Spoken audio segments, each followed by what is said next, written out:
What's up, guys? This is OmegaLiar, and I'm bringing you a gameplay team deathmatch here on Seatown using the M4a1 with a silencer and extended mags. And I've been experimenting with a lot of things in this game.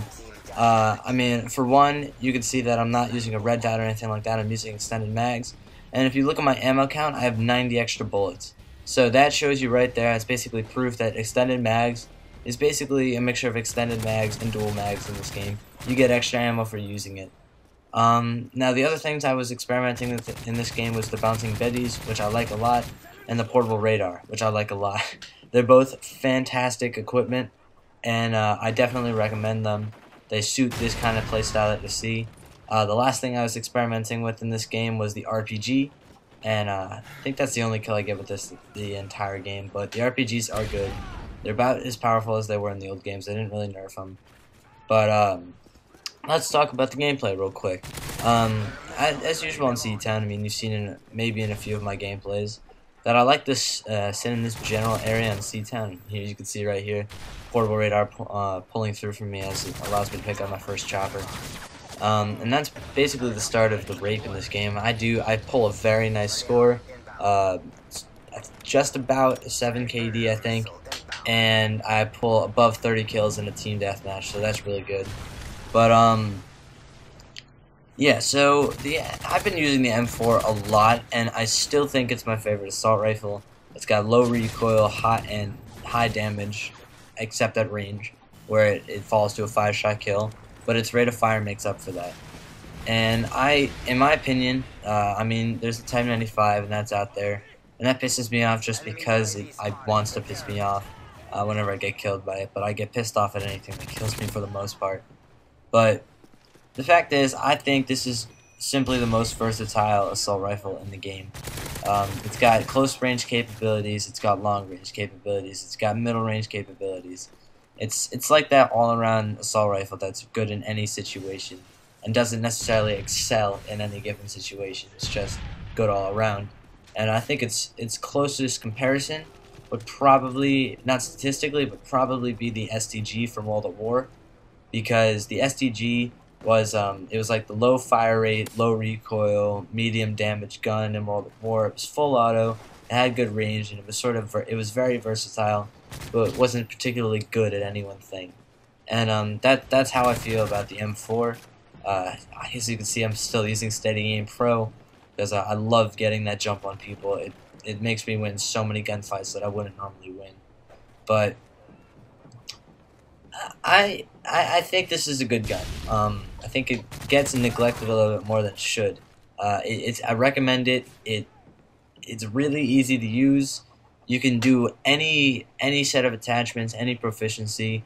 Even without kick, it has no recoil. With kick, it's a lead laser, and it really goes well.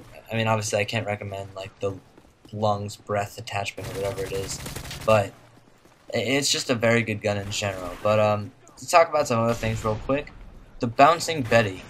The bouncing Betty is fantastic.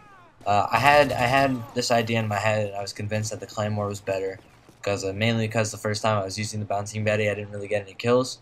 But it's mainly because I was trying to use it like a Claymore, and you really can't do that. You have to throw bouncing Bettys in high traffic areas where people aren't going to be looking to see it, and that's how you pick up kills.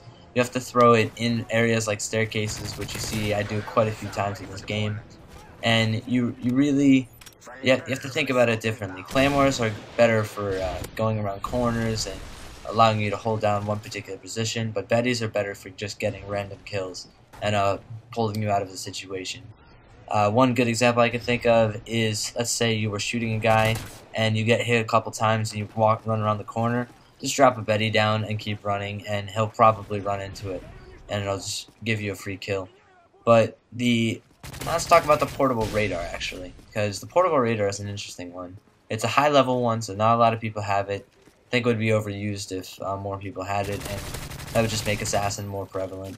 But the portable radar is also very, very good.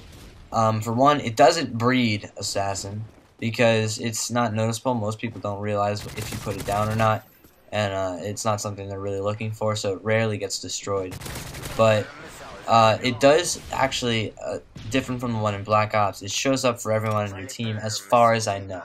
That may not be true, but I'm pretty sure it shows up for everyone on your team. So that makes it good for you, giving you some extra situational awareness, something you might not have noticed before. But that also makes you basically support your team, and I've been. The only downside is obviously you have to give up your special grenades, but I think it actually comes as a good replacement because with the patch to the secondary grenades and how just in general the less effective they are, and everything about them from the throw time to everything, I think you can definitely give up the concussion grenades or the flash grenades. Although the EMP grenades are pretty good. I haven't done too much with them, but I know it's annoying getting stunned by them, and that's something I'm gonna start trying because well, I hate getting EMP'd by them, and I also want to see if Assassin makes you immune to that because that would be ridiculous. But you see, I'm just sitting here in the Reapers as I normally do, but the game's about to come to end. I don't get too many kills with the Reaper, but the final kill cam is mine. And it'll show you actually the bouncing Betty in a final kill cam. But this was a cool game. The main reason I want to post this is because one, I had a score of something like 34 and 5, I think, with quite a few assists. But the main reason I'm showing you this game is because you'll see in a couple of seconds. I think you'll be happy to know that it's going to be coming to you in a bit, and that would be the M4a1 Gold. I finally got a gold gun, and I'm going to be bringing you gameplay, so if you like to comment, rate, subscribe, and I'll see you in my next commentary.